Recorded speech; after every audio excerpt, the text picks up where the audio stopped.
E para falar sobre essa crise na Líbia, está aqui no estúdio com a gente o pesquisador do Laboratório de Estudos Tempo Presente do UFRJ, Daniel Chaves, mais uma vez. Daniel, obrigada pela participação. Boa tarde para você. Boa tarde. Daniel, como é que a gente pode considerar? O regime acabou na Líbia ou precisa da prisão de Gaddafi para a gente considerar que o regime realmente chegou ao fim?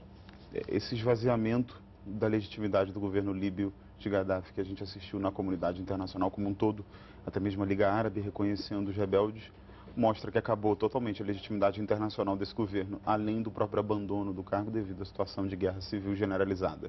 Mas ele precisa ser preso? Se ele for preso, o que acontece com ele agora? Não se sabe exatamente sequer onde ele está, se ele está em Trípoli ou se ele foi para Sirte ou até mesmo para o sul do país. A probabilidade mais clara agora é que ao Gaddafi ser preso, ou ele seja exilado, e aí evidentemente ele vai ser julgado pelos crimes que cometeu, ou até mesmo vá parar nas mãos dos rebeldes, que não prometem um banho de sangue e uma execução de Gaddafi nesse caso. A gente ouviu os rebeldes prometendo alguma leniência com relação aos seus opositores.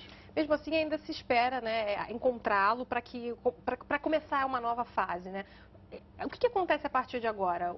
A Liga Árabe já até reconheceu, né, o governo rebelde, tem uma eleição, eles têm organização para isso? A Líbia não tem um Estado formalmente instituído como a gente conhece. Não existia uma distinção clara entre o que é público e o que é privado, entre poder legislativo e executivo. Existia o poder do Gaddafi garantindo a ordem em todo o território líbio. Agora, o desafio inicial é, primeiro, estancar essa guerra civil que se espalhou de uma forma sangrenta por todo o país. Logo em seguida, fazer com que essa guerra civil, esses vencedores da guerra civil, se organizem em torno de uma frente política que vá construir o Estado e que vá assegurar essas eleições. Não se manter democrático, esse novo governo líbio, ao não fazer isso, ele estaria se comparando a Gaddafi e perderia toda a sua identidade com todos os movimentos da Primavera Árabe. A grande prerrogativa desse novo governo é ser democrático e mais igualitário, especialmente com respeito à diversidade política. Caso isso não aconteça, vai ser 6 por meia dúzia. Pois é, você acha que não corre um sério risco do país entrar numa guerra civil permanente por conta dessa...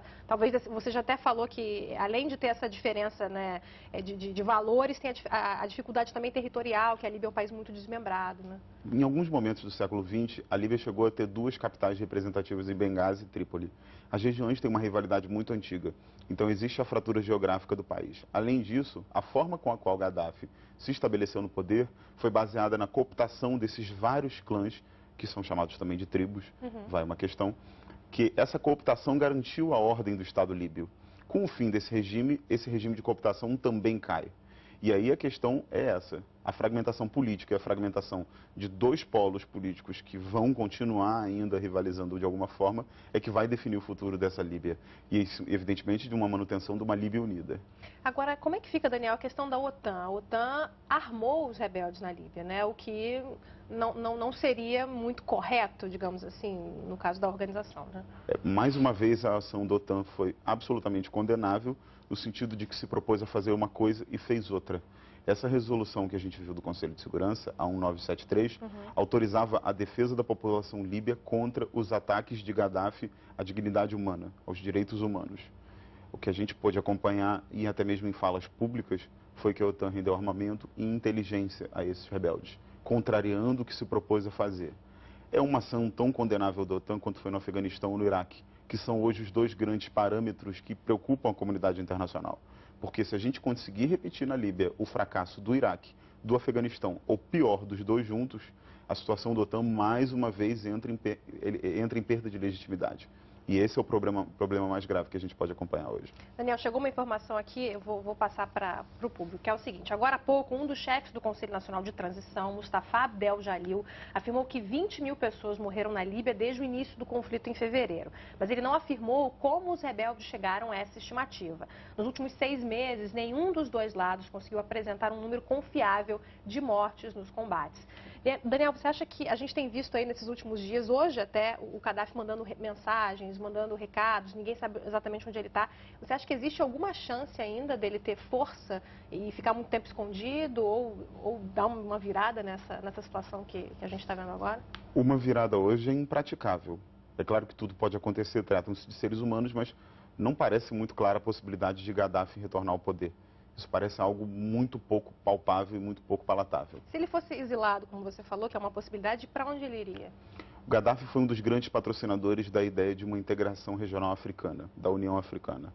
Então, Gaddafi goza de alguma parceria com governos como o do Sudão, como Angola, África do Sul, Zimbábue e até mesmo a Venezuela, por conta da sua atuação como país não alinhado. Pois é, isso a gente até ouviu na semana passada, rumores de que ele poderia ir para a Venezuela, né? Parece muito pouco provável, porque a Unasul não conseguiu chegar a um consenso com relação a isso, e o Chávez, apesar de toda a sua conduta nacional, ele tem um respeito próprio às decisões compartilhadas na América do Sul.